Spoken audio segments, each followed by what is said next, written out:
All right, looks like we're playing the intro.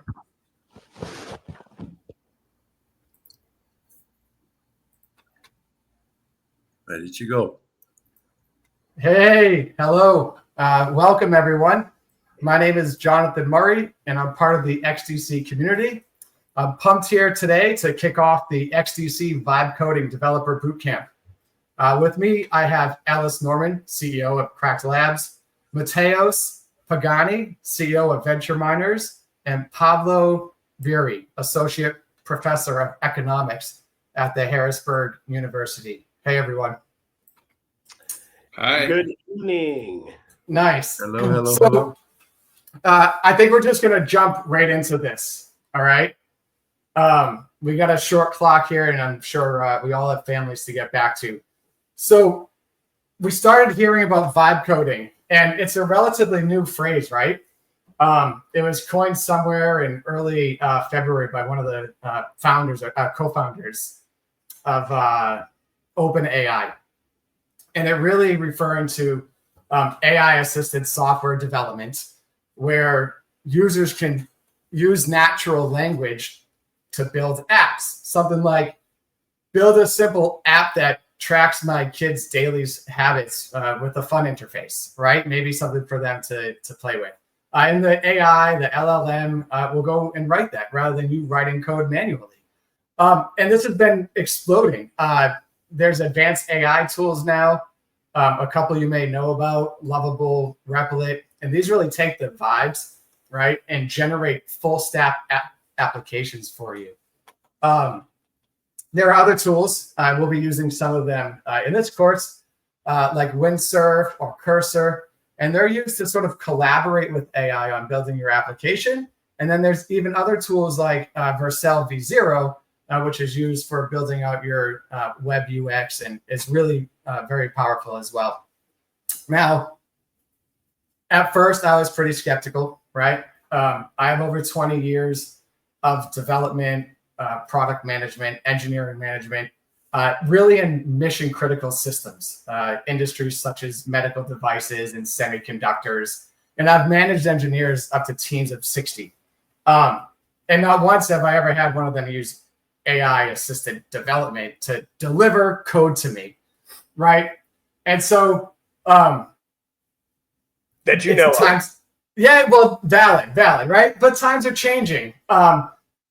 Just a week ago, my friend John sat with his 8-year-old daughter, talked to ChatGPT-5 Pro, and built an entire game. It launched, it developed, compiled, deployed, and even executed right there in the LLM. It was wild to see an 8-year-old build a farm game having animals jump over things, right? And just, I think it was this weekend, Amazon introduced Kiro. I don't know how many of you have heard of it, but it's really that spec-driven AI, right? That thing that they supposedly going to use for mission critical.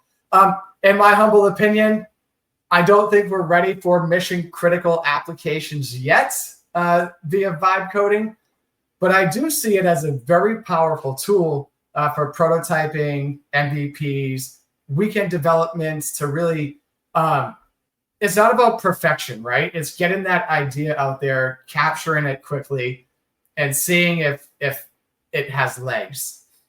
And so that's sort of baselining what we're here to do and talk about. I want to kick us off with Mateos. Thank you. Thanks for helping me host this seminar. I'm actually super excited about it. Every time we talk, I tell them that I'm actually going to be a student. I'm going to bring myself and my 2 kids, and we're going to have fun doing some vibe coding. But Mateos, introduce yourself. What's your elevator pitch for Venture Miners? Well, thank you, Jonathan. Well, I'm Mateos Pagani, CEO of Venture Miner, and we're building this community of builders that can be either developers or like Jonathan and his family of 18 people that can be builders as well, but now with AI. Maybe not for mission critical things, but for fun stuff, getting started, learning with AI might be the new trend. So Venture Mine is that your home for you to learn, build, and ship for you to be a builder. Thank Nice. you, John, for the opportunity. Nice. So as an educator, right, and an engineer, I read on your, I mean, we've talked a lot, but I read on your profile, you have over a decade of experience. And most recently, innovation, blockchain, AI, all that type of development. In the last 6 months, since the vibe coding has, been coined, have you seen this concept of AI-assisted development helping non-technical innovators sort of gain an edge over their peers? Yeah. And how so? I've been in the industry for more than a decade now, and we always had that problem of managing the expectations from the business side versus the engineering side, right? Should we make money first, or should we develop first? Should we skip night coding because there is a bug in production now? And Yeah. I'm seeing vibe coding as a very viable tool to organize this initial flow of prototyping your idea. So you don't need to hire developers or spend money out of your pocket if you don't have customers yet. You can, like Jonathan said, you can vibe code something in a weekend or in a week, see if you have traction, see if people like your project, see if you would have maybe even customers, maybe even an investor, who knows. And then after you have some traction, some assurance that you are in the correct path, then you start investing more, right? So I wouldn't see vibe coding replacing software developers, at least not in this year, maybe not next year, maybe not this decade, we never know, but I wouldn't see that as the thing right now. But Yeah. definitely you can really avoid, bro, I've shipped 6 projects in my studio in the last 4 years, 0 clients, 0 bugs, but also Right. Yeah. I want to avoid that for everyone. So vibe code your stuff. It's not going to replace development teams for mission critical stuff, yes, but at least you can see if you have traction before investing months of your time, of your money in that app. Yeah. You find that it's brilliant, but people don't want to buy it. Yes, businesses don't grow without customers, right? But on that topic, let's talk about economics. Pablo, hopefully I'm saying your name correctly. You got it, Jonathan. All right, perfect. So thank you for being here with us. I know it came as a short notice, but looking at your LinkedIn and being a techpreneur, I can't pronounce it, but an entrepreneur for tech, really cool. Can you give an intro to yourself and sort of what you're focused on at the university? Sure. Thank you so much for having me, Jonathan. It's my pleasure being here. It is actually a first time of me joining a similar event, and I'm super excited. Now, my elevator pitch about who I am, what I do, and why I'm here. Yeah. I am an associate professor of economics at Harrisburg University of Science and Technology. I'm a classically trained economist, and at the university, I lead techpreneurship program. It is one of the programs that aims at helping students conceptualize an idea and that take that idea from kind of a classroom setting and put it in front of an investor or maybe even a customer. In the past, most of the things that we would see would be kind of a business plan or business model canvas. But with this vibe coding, now we can actually come up with a prototype, and instead of showing kind of pictures of how things would work or how they should work, there is a chance of actually getting some functionality in an early stage. Now, what is unique about the Harrisburg University is that we are focused on not just kind of education, but learning while working. And a lot of our classes incorporate kind of curriculum practical training component into our classrooms. And when did you say learning? Did you say learning by working? Correct. And so, like, I'm sorry to cut you off. I don't know this, but are you talking about is it like a co-op or an intern? Is it learning and working in class or actually at a company? Most of our students start working from day one, and they work full time, and then they take classes in the evening. Classes have questions and kind of assignments that are allowing students to attempt things while they work. Like, for instance, you are working on a project as a project manager, and you've been thinking of incorporating a new kind of communication tool or kind of a progress tracking tool. You wouldn't typically get credit for it at a typical university. But here, if you kind of set goals ahead of time and say, this is what I'm going to do, and this is kind of the learning that I hope to achieve, you will get credit for it, and it will count towards your classes and towards your degree as well. So yeah, it is definitely unique. And another cool thing, it helps international students that are typically attending universities just as students. It allows students to kind of to try working from day one. It's called the CPT from day one program that gives you a legal right, if you're an international student, to work in the United States while attending school full time. Oh, that's pretty awesome. Yeah, this is kind of the unique feature. For me personally, as someone who leads techpreneurship program, having that kind of experiential learning component was somewhat limited to intrapreneurship, where students would be kind of pitching new ideas or trying new things within existing structures or the companies that they work for. And kind of the scope of the ideas that they could try out, given limited amount of time and the amount of commitment that they have with working full-time, having family, having social engagements, trying out your own idea is very, very challenging. But this tool, the vibe coding, and in general, large language models make us so much more productive. That if you are very passionate about an idea, but you have limited resources, not only money-wise, like building a developers team, but having just time to try it out, this is an excellent tool to kind of gain traction. Well, look, it's great to have you here. We're going to get into some economics in a few. Would love to. I don't want to leave out Ellis. I see him here. He's had to move. Looks like he's at a beach somewhere, but I won't point out some facts. You're on mute. You are at a beach? Damn, we can't hear you though. No, it sounds like you're in another room. All right, we'll skip past Ellis. They told you, Mateo. It's How about now? There you are. All right. There I am. So Ellis, What's up, guys? Ellis and I have been building together since 2023. Whether it's on XDC 22. 22. Man. Yeah, dude. It was before DeFi summer collapsed. Well, we've been together working for a lot on many different projects over the course of, almost 4 years. Yeah.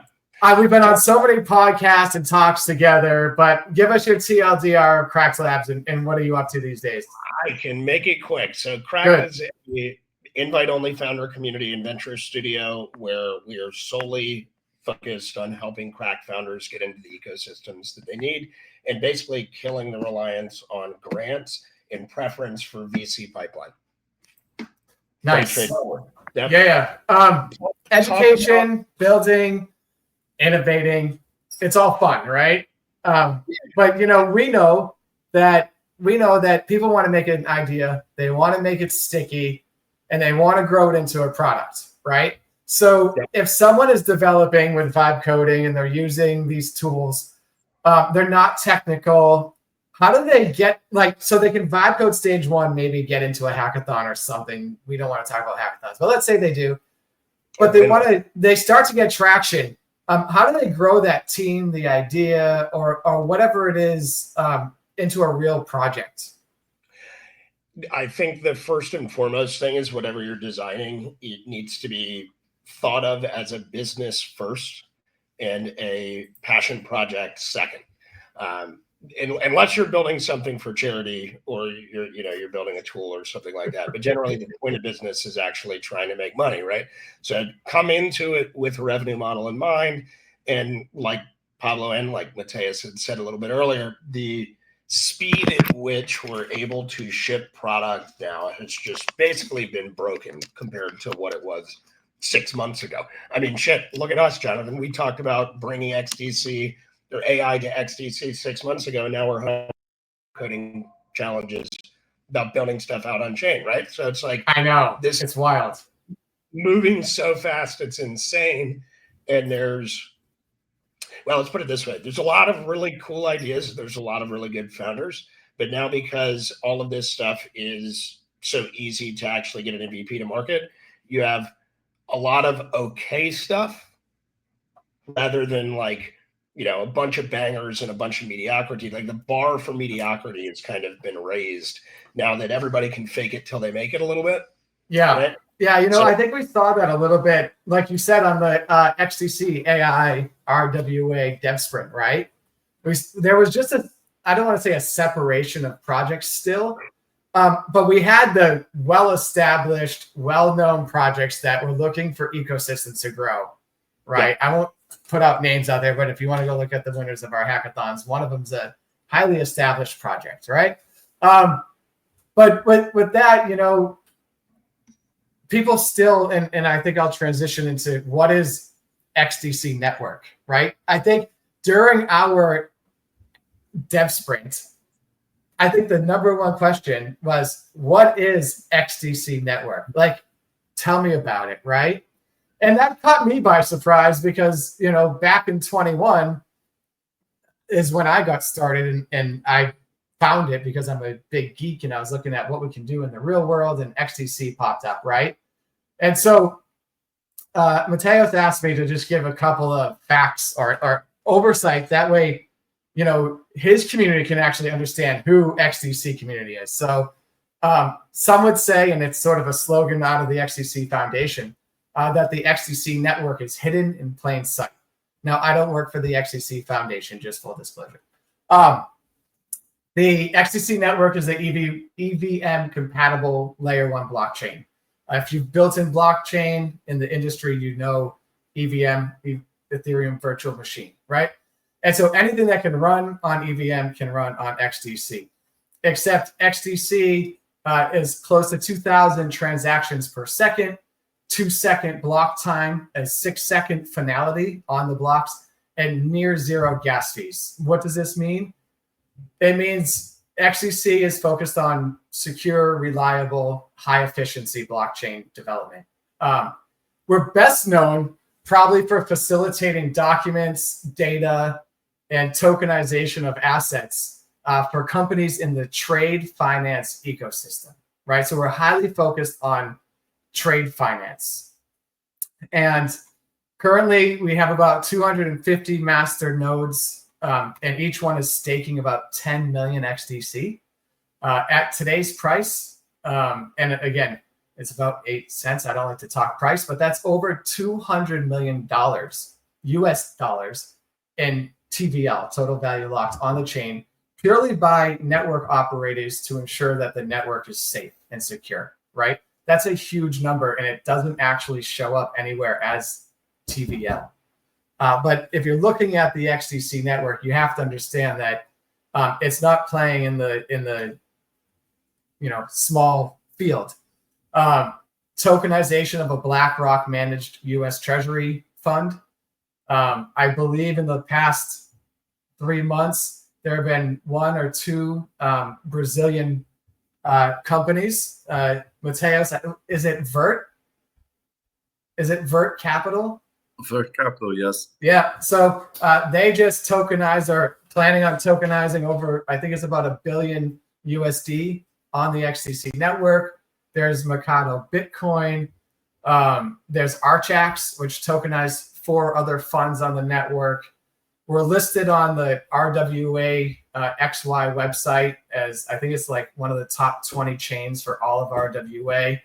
Again, I think the slogan's pretty on point, hidden in plain sight. Like they've been top 100 in CoinMarketCap for the last 3 years, right? I think they sit at like number 60, and no one hears about it. We're here to break that change, right? We're here to let people know about XDC Network and what it's all about. And I think the biggest thing about it, and this is where Mateos comes in, is it is EVM, Ethereum Virtual Machine compatible. So this means all the devs that know Solidity, all the Ethereum style tokens or smart contracts, all the tooling that is used to build on Ethereum can now just be used to build on XDC. And so with that, I want to turn it back over to Mateos and let him talk about this boot camp that we're going into, and what the participants will learn over those 3 days. Well, thank you, Jonathan, for setting the ground. We have been onboarding people to Web3, blockchain, especially with AI, for the last 4 or 5 years or so. And it's really rewarding to see XDC giving this opportunity, because now it's a very timely, we use the word opportunity again because it's the perfect word for that. A very good opportunity for getting into Web3, because I used to give this bootcamp in 6 weeks, 8 weeks with a final project. My shorter version of that would be at least 2 weeks for getting people introduced to Solidity and the app development. And now we're going to do in 3 days. How? Yeah, no big deal. With AI. Because 2 years ago, the best we had was copilots suggesting some code completions and all. Now the technology is good enough, asterisk, almost good enough, I would say, to take all of the development work away. So even a non-technical person, your grandmother, your child, anyone can go there and deploy a very simple smart contract. Wouldn't deploy to production, of course, before going to mainnet. You would need to go through all of the formal verification. But at least get started to understand, to use that as learning, as Pablo was saying, learn while you are doing things, right? This is going to be very fitting. Mateos, do you have the GitHub that? Let me get to that right now. Let me show you my screen. Yeah. So you might have subscribed already in the Luma. If you haven't yet, let me show the banner. So you should be subscribing on Luma, at least for this event today. If you want to receive the announcements, the notifications for the next events, there are the Luma links in the page as well. And here we're going to find all of the outline for the program and the GitHub page. This is where all the details should be. You are going to find all the details about the material, about the content of the bootcamp there. You're going to find the schedule here is going to be very simple, 3 lessons, vibing together to get started with building your first landing page, to put your ideas out there, crafting a smart contract and using tooling inside your computer in your development environment, and then deploying something to mainnet. If you go through all of this process in 3 days, you're going to have enough offer to build your final project that you can apply to pitch. You should submit your project until the 1st of September and then pitch at the 4th if your project got selected to pitch. Then you're going to qualify for the prizes. Jonathan is going to explain more about these prizes later. And we're inviting the best selections of Web3 and Web2 judges in our community. We're going to have John from the XDC community, Patrick Skinner from past DevRel at Rwave, Naruto from Avail, Bravna and Dev does a very respected specialist in the AI field. So you're going to pitch your project for these people. I would suggest you to attend the 3 lessons in person so that you can ask for questions live. You can drop a question in the chat if needed. But if not, you're going to find all of those recordings. So come here to each of those sessions and subscribe so that you can receive the notifications. And if you have the time before Wednesday, I'm going to show this as well, but if possible before Wednesday, come here to this GitHub page where you're going to find all of the concepts here, okay? Let me see if I'm sharing my screen correctly. Yes. So you're going to find the schedule again, condensed here, and all the links for you to register. You're going to find the core items for each of those lessons, what you're going to do in the first lesson, second lesson, third lesson. Each of those should be 1 hour, half, maybe 2 hours if you have a lot of questions. and then the instructions for submissions. Okay, that is a form for submission. We're going to explain more about that during the bootcamp, what you should submit. But the objective is that only by attending only 3 lessons, you should be an well versed enough into vibe coding. Expert. No, I'm joking. Oh, brother. Almost expert. Versed enough for you to deploy this project and compete for those prizes. Yeah, if we want to jump on the pitching, we'll just stay on that for a second. So yeah, the boot camp's obviously free to participate for everyone. I think we're also streaming it live on like I think 2 or 3, maybe 4 different social media outlets. So there's no payment for the courses or the bootcamp information. Wednesday, Thursday, Friday, from about 6 to 7:30 or so until Mateos gets tired. But with that said, we do appreciate people taking time out of their schedule to come join us. So we've decided to incentivize those to come learn with us. And so for the rest of the weekend after Friday, we encourage you to take what you've learned and go ahead and try to complete your project. I saw somewhere in the comments a real estate tokenization program. If you can get that done, or even the base of it within the 3 days, go for it, right? Build it out. See what you got. It's a great use case. There are going to be criteria. One is you have to participate in the 3 events, like Mateo said. You have to submit by Monday, meet certain criteria as a unique idea. It needs to be created during this boot camp. So we don't want to see something in the GitHub repository or the project that's a year old. It just won't. Why are you here, right? It has to integrate XDC smart contracts.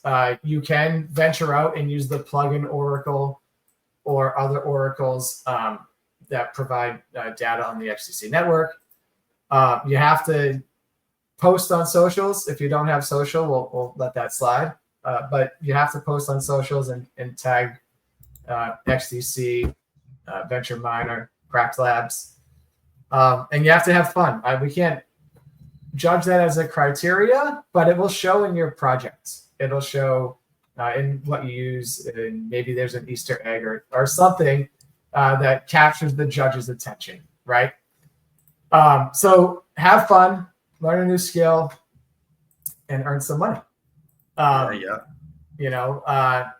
do want to turn a little bit. I talked earlier about getting into economics.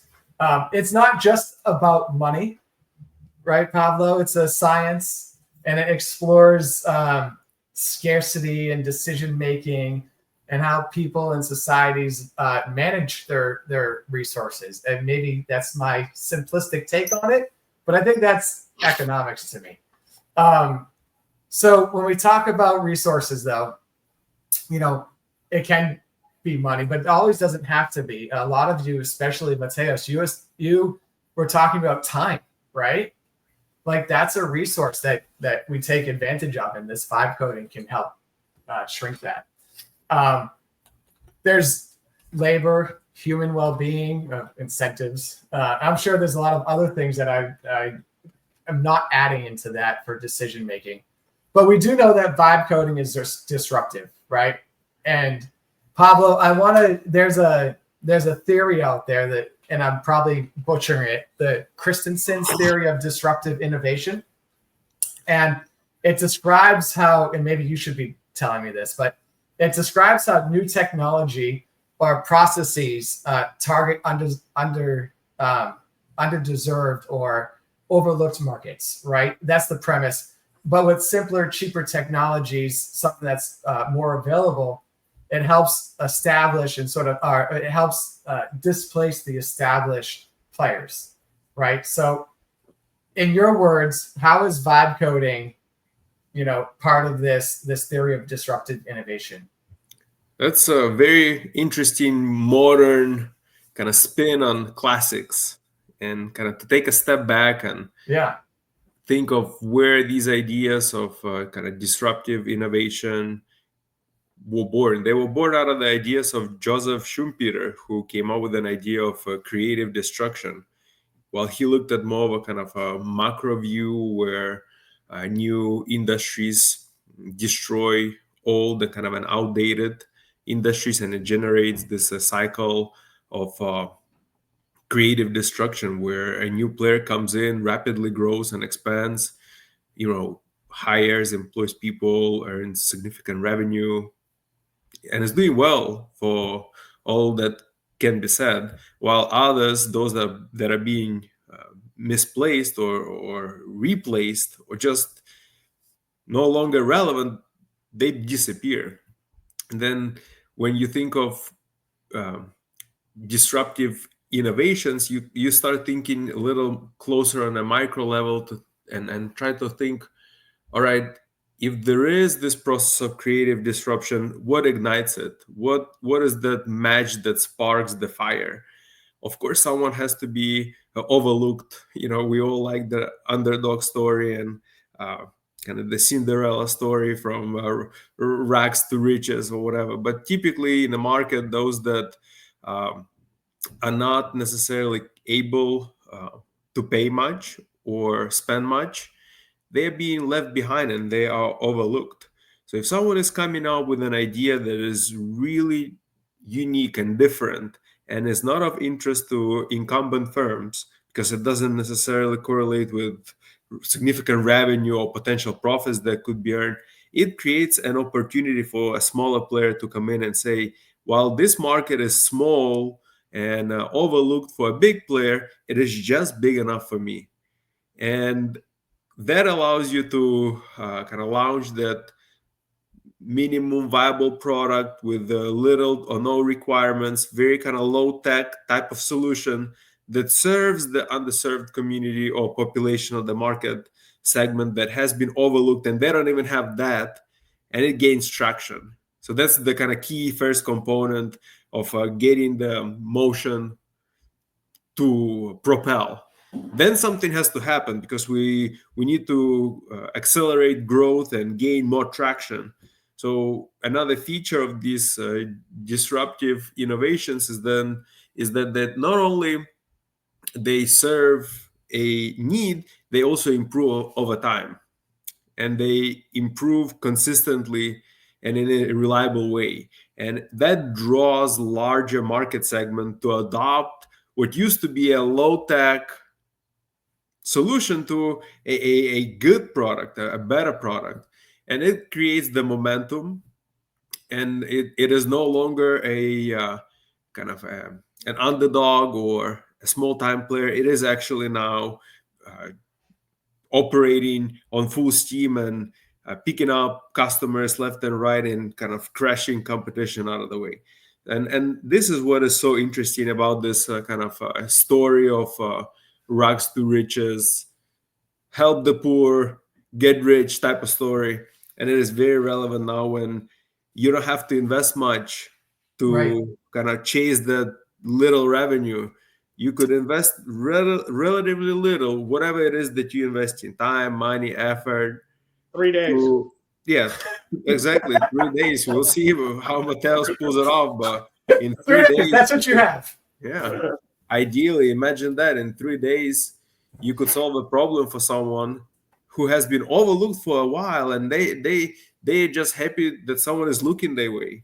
Yeah, no doubt. Like, I don't have to use kind of rock and sticks anymore. I could use a wheel. Great. Let's try that. Has anybody started to notice like the vibe coding agentification of 90% of the websites that are out there nowadays? I haven't noticed that, but it's definitely a growing trend. Oh, dude, like no question. And Mateus, I bet you know this better than anybody, but like you can look at a website from like a mile away now and be like, Vercel, Claude. Like you can pick the LLM that actually built it based on the corners of the buttons and everything else. That's right. So it's like. Yeah. Alice, I want to get back to what Pablo was talking about. He was talking about sort of rags to riches, how the small guy starts to build that momentum and needs that acceleration, right? So Prax Labs helps in that area. When you get to the, I guess I'll call it the idea validation, right? So let's get to product market fit. We've vibed something to the point where it fits, and we're starting to grow. Does the vibe coding make it shorter to that cycle of getting to the development, or do you just vibe like the idea and then people are starting fresh, right? Have you seen, like, they just get the idea, then they throw it all away and actually start to write code? Or do they, I think you still would go through a little kind of brainstorming exercise, deploy our old friend ChatGPT, say, oh, give me 10 ideas of getting rich quick type of thing, or whatever the brainstorming query you put in. After that, Ellis, after we get past that and the market fit is there, and they come to you at Cracked Labs and they say, Cracked Labs, I want to join an incubator or an accelerator. This is what I have. And you look at it and you say, man, that's Vercel, or that's, you wrote that with ChatGPT. Are you still helping them? Are they are they scratching everything, finding a team and moving forward? Like, what's the reuse here? I think so first of all, do you see the stat that's like 95% of the most recent YC work came out, and like almost all the code's written by AI? I did not. And the reason being is like, yeah, it's shitty. There's going to be a lot of bugs. Your engineering team's going to hate you to have to undo it and redo it. But like, you can iterate, like what we've been saying. If it took $150,000 plus 6 months plus a shitload of back and forth to actually get to the MVP stage, and now we can do it in a week. Yeah, that's disruption, right? To where like the non-technical founders that couldn't actually launch a product because they weren't technical and couldn't afford an engineering team can now vibe code the shit out in 3 days. Like, that's awesome. And the more like comprehensive and powerful the LLMs get, the better the underlying tech, the more intent-based everything can become. But I think that it doesn't matter how good your front end is if you don't have partners and users. So that's where it really becomes, like, you see what PMF actually is when it comes to user acquisition and revenue generation, right? Whether it's a fee-based token model, whether it's whatever you want to do, right? The point is that there needs to be an actual strategy with it. And as of right now, you can't tell ChatGPT to give you 150,000 Twitter followers in a week yet, right? So no, I hear that. A lot of silos still. Yeah. At least for the time being, the biggest barometer is who's the team? Do they care? Can they prove that they are going to stick with it if they start to get some of that traction, where like a little bit of money goes a long way, right? Like, sure, we're doing these events with 5, 10, 15,000 in prizes, and those are in some cases small grants to some of these teams. But I think that there's a lot more speed at which everybody can operate now, and that kind of solopreneur status is more within attainment, right? Than at least than it ever has been before, which is pretty fast to see. Speaking of things that we haven't seen, I mean, there's a huge technical barrier to writing software previous, right? Or getting your idea out there with software. Now that we have vibe coding, Pavlo, how do you think non-technical sectors, like I come from healthcare or semiconductor, right? But how do you think healthcare, education, how do you think vibe code is sort of lowering the barriers to entry to these people to bring their ideas through? It is very interesting that there are many dimensions along which people could be different. Someone could work in like healthcare, someone could be into fitness and be like a gym instructor type of person, or someone could be into academia or writing. Whatever it is that they do, there is another feature that all these people could have in common, and this is this kind of entrepreneurial, fix that they need to scratch. They have this idea, and oftentimes it is not because they want to get rich. There's nothing wrong with the external motivation where people are chasing the bag. That's fine. But for many of them, they see something that they could improve on, and they also view it as a big problem. Like in healthcare, I've been doing this way, and it's clearly not the most effective or the best way, or I can clearly see an opportunity. I wonder why no one has taken advantage of that opportunity. So it doesn't matter what you do. It doesn't matter at all. If you're a tennis coach, you can see an opportunity in that, day to day, and say like, well, now I don't have to be a software developer. I could just try the vibe coding thing and see if I could put together a coaching app and see if I can keep track of kind of a performance. And, if performance improves, you solve a problem that, people have been, getting degrees for, and kind of studying motion and all these things. It cuts the middleman, basically. Now Sure, yeah. the person that knows how to fix the problem has the tool that would allow them to kind of fix it. And you guys been discussing it back and forth, and I thought it was rather interesting that you were saying that now non-technical founders have the tool. It also provides a domain knowledge to coders. Basically, you could have an excellent programmer or software engineer who just doesn't know how to apply or what problem to solve. And through this kind of brainstorming exercise, relatively low threshold attempt, they could try a bunch of different things and see what works. Recently, I spoke to a very interesting gentleman. He is a founder of a D5 renderer. It is an architecture AI software that's gaining traction at a very rapid speed.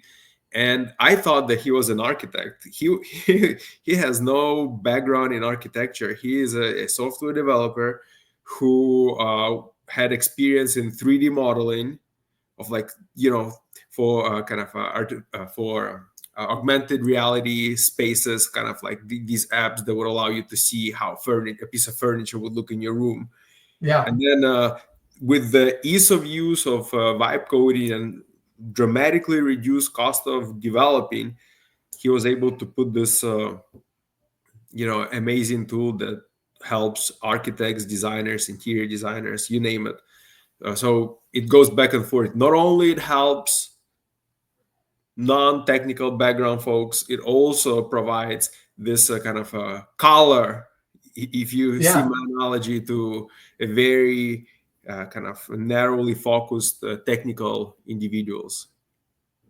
Interesting. I didn't have this question in my list of questions, but I think it's relevant here. You said your favorite or the coolest vibe coding thing you've seen was this augmented reality thing. Mateus, what is the coolest vibe coding dApp that you've seen so far? Where you're like, man, that's awesome. Well, there were so many. How do I pick one? Well, what's the first one? Yeah, I got a very good one last Friday. These guys built a whole AI-generated eval generator that generates evals for your AI-generating pipelines, like three-folded inception in 3 hours. In this, and it was one day in the work. It was 3 hours, but in 1 day. Now we're going to do 3, maybe 4 hours over 3 days. So I expect to see similar things. Okay, the bar is high.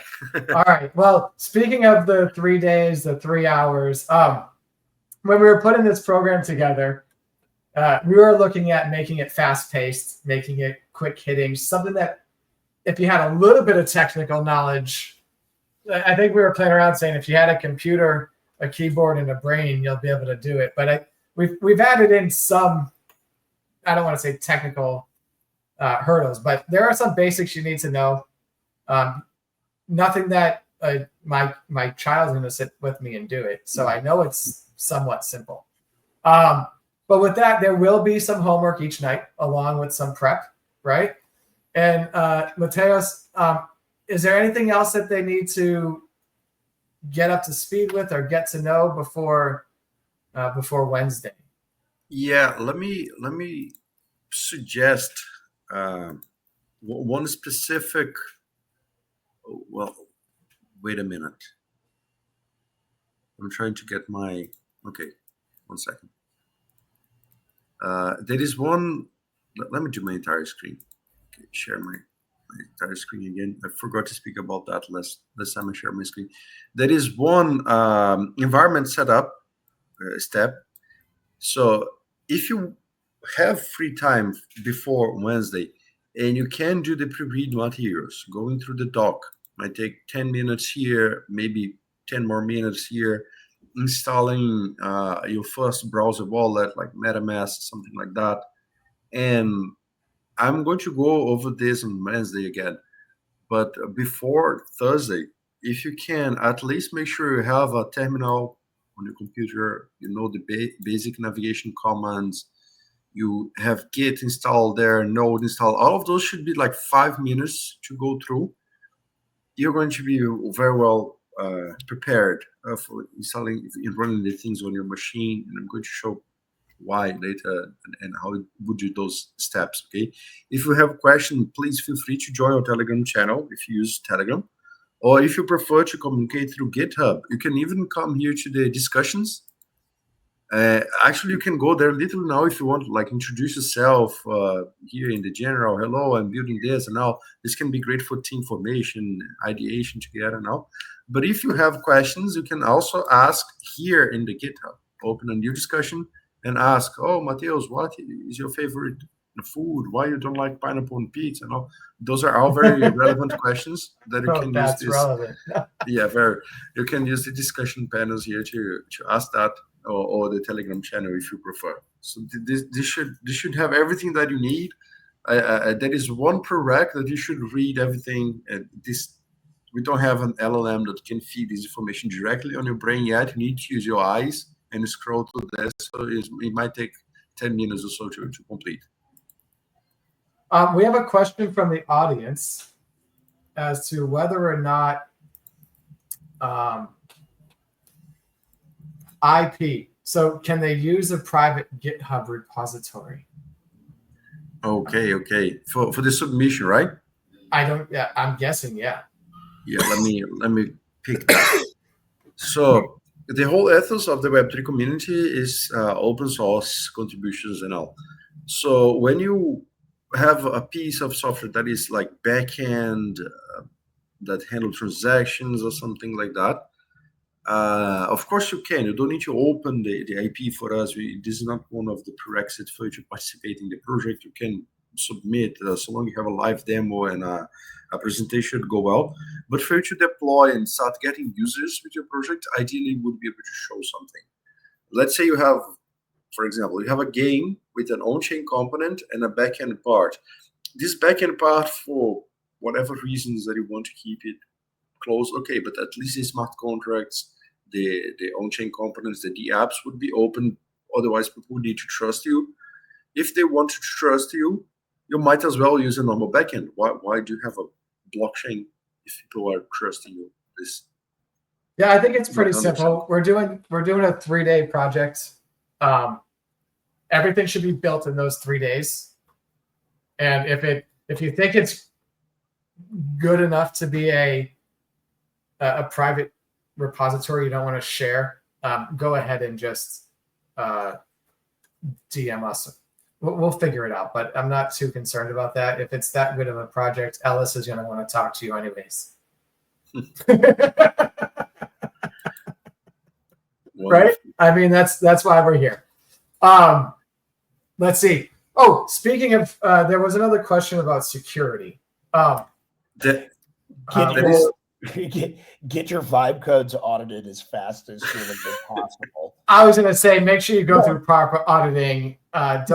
Don't deploy all your stuff and say it's a. Certainly, do not go raise $1 million to deposit into that smart contract. That's right. That's right. Well, maybe North Korea wants to sponsor us, right? Yeah, that's right. We get Lazarus. No. All right, another question. Does XDC Network have specific developer tooling or libraries optimized for AI agent integration? Or should we extend? And by agents, do we mean like ELIZA OS? Yeah. So EVM frameworks, so like ELIZA, CrossMed, OLAS. Yeah, so go, right?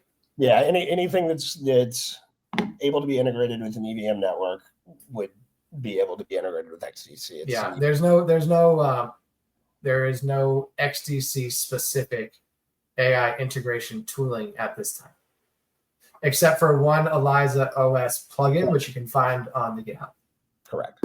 But if you want to make some and you think that is the project, go for it, right? Submit AI tooling. We'll take that as a project. That's That's not the question. Mateos is getting much love already. Right. That's not a question, bro. Embarrassed me. Cool, guys. Hold on. I want to answer this one. No. So there is no premium LLM services we're doing. To OpenAI OS available? I believe we're using Vercel, which is free, right? V0. Yeah, V0, we should have $5 of credit if you create a free account. I never saw anyone exhausting those credits in a single day. So if you do, you deserve a prize. Maybe Alice is going to go there and shake your hand. So you should have $5 should be enough for you to vibe code for the first day. And then in the second day, we're going to move forward for local IDEs. So if you want to use Windsurf, I can give you a free month of the Windsurf Pro with the coupon code that VentureMiner has. If you want to use Cursor, you have plenty of usage with those in the free plan as well. If you want to use like Kira from Amazon or Cloud Code, Gemini, CLI, whatever you prefer, you should have some credits there. It's not going to be provided by XDC directly, right? Yeah, we will not be providing credits to the AI code base.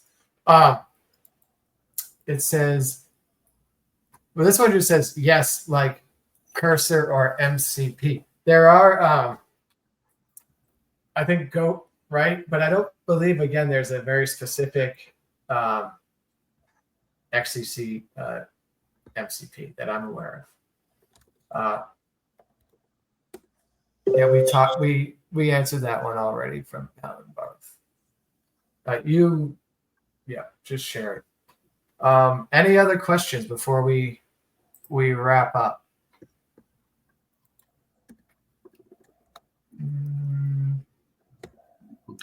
Yes, you have an open playground. May the best man, lady win.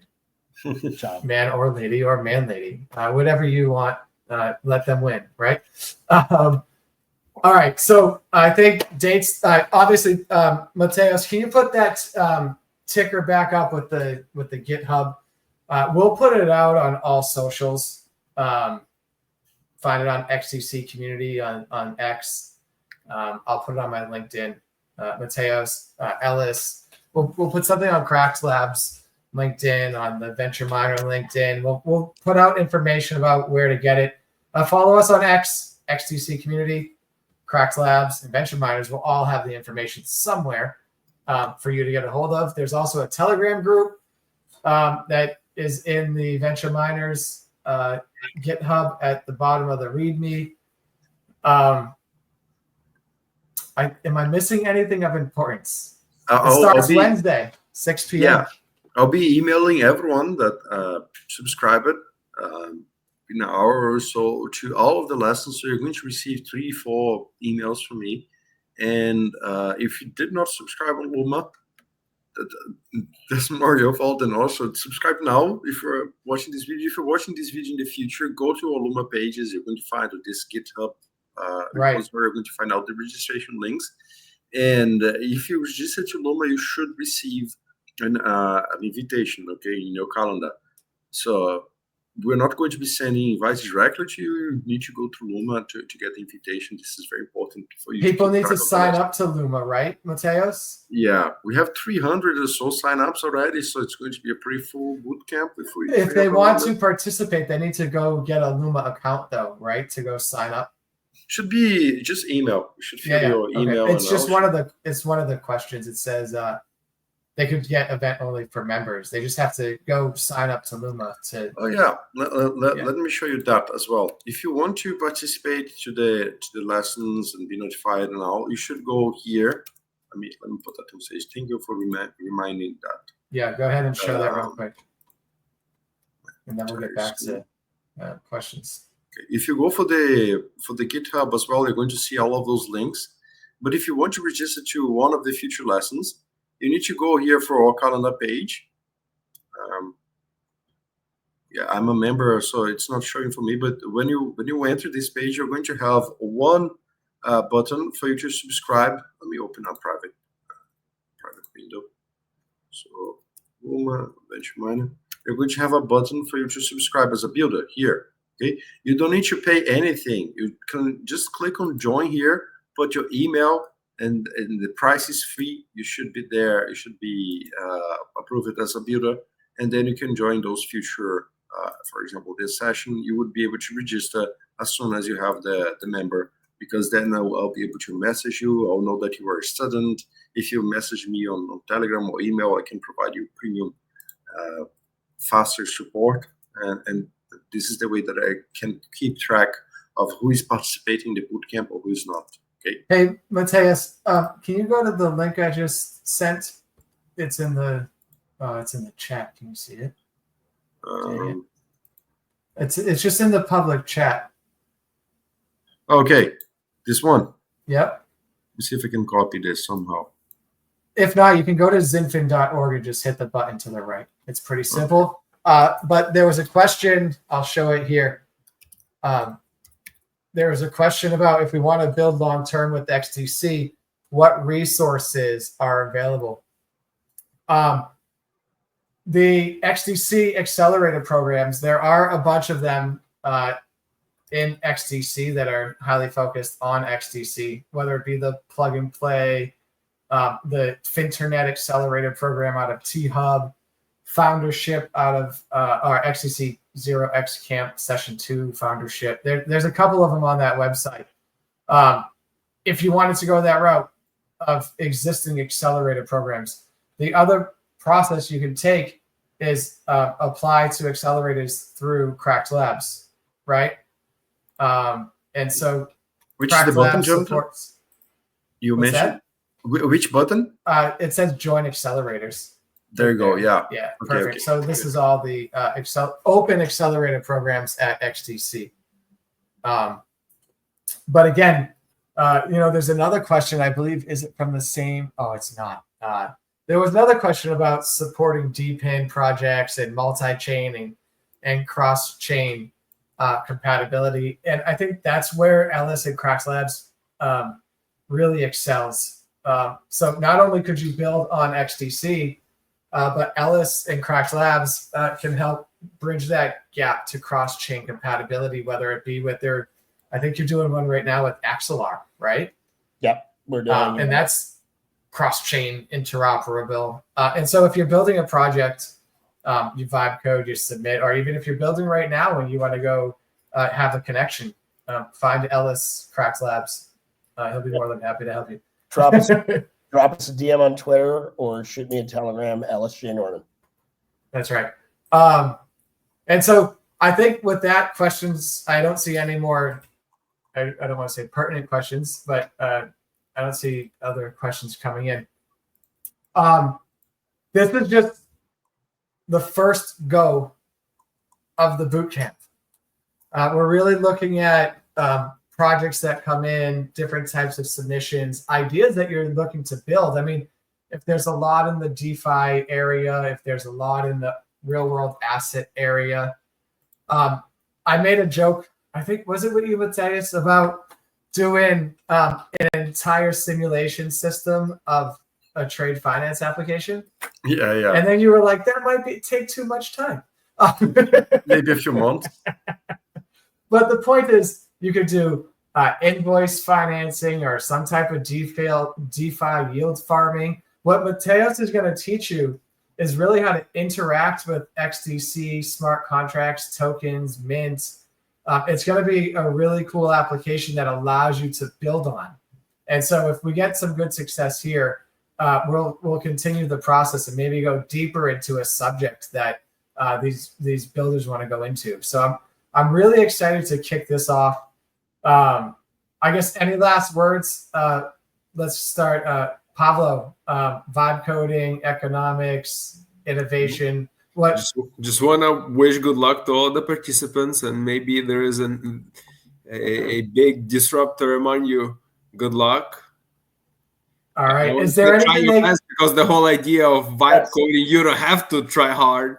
Yeah, I know. Creative, be spontaneous, and see what comes out of it. Is there anything that the university, has resources or your innovation or anything that they can reach out to get? We do, yes, sure. Reach out to me. I spoke about a few things about the educational programs that we offer, CPT Day 1 programs. And we also partner with TIE, a Silicon Valley chapter. And we have a Center for Innovation and Entrepreneurship. Those are some of the resources that we could help out with to kind of bring a really good idea that a student might have to a bigger stage where you get to pitch in front of some folks with some money to help you out. How many of your students do you think are going to join in for the next? My guess. Now they could be listening. It could be. I hope they are. I'm hoping 10 to 15. That would be awesome. My optimistic.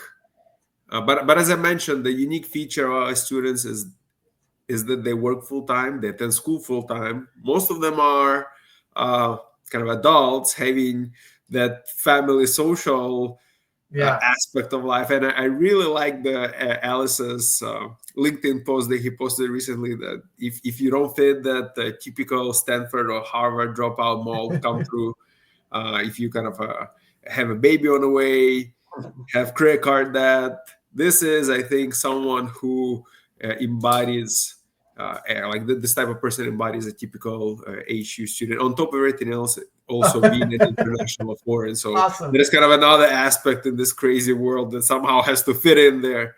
Right. But yeah, I think vibe coding is a very good niche. I also want to give you guys a shout out on the time selection that you picked. 6 p.m. is also a good time to do it. Most of people kind of finish work 5 to 6.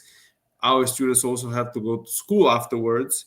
If they don't have class Monday, Tuesday, if they have class Monday, Tuesday, then they may not have class Wednesday, Thursday, Friday, which creates that sweet spot for vibe coding on XDC. Yep. Nice. Well, thank you for attending, joining. I love to learn. I love to learn what universities are doing.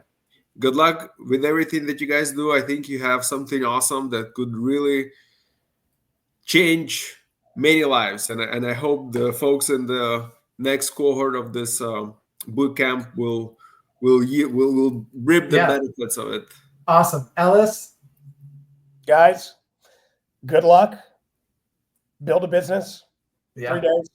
You got this. 3 days. You got this. Mateos, they're going to be seeing a lot in your face coming up soon, brother. Anything that you got to say? I got 3 words, maybe 4. Vibe, craft, deploy, and pitch, right? Nice. Don't forget the pitch. Don't forget the pitch part. Bring it. All right, with that, listen, thank you all. We're going to close the session, and I hope you have a great rest of your night. Thanks for having me, guys. Later, guys. Thank you, bro. Thank you for having me. Goodbye. Bye-bye. It's vibe.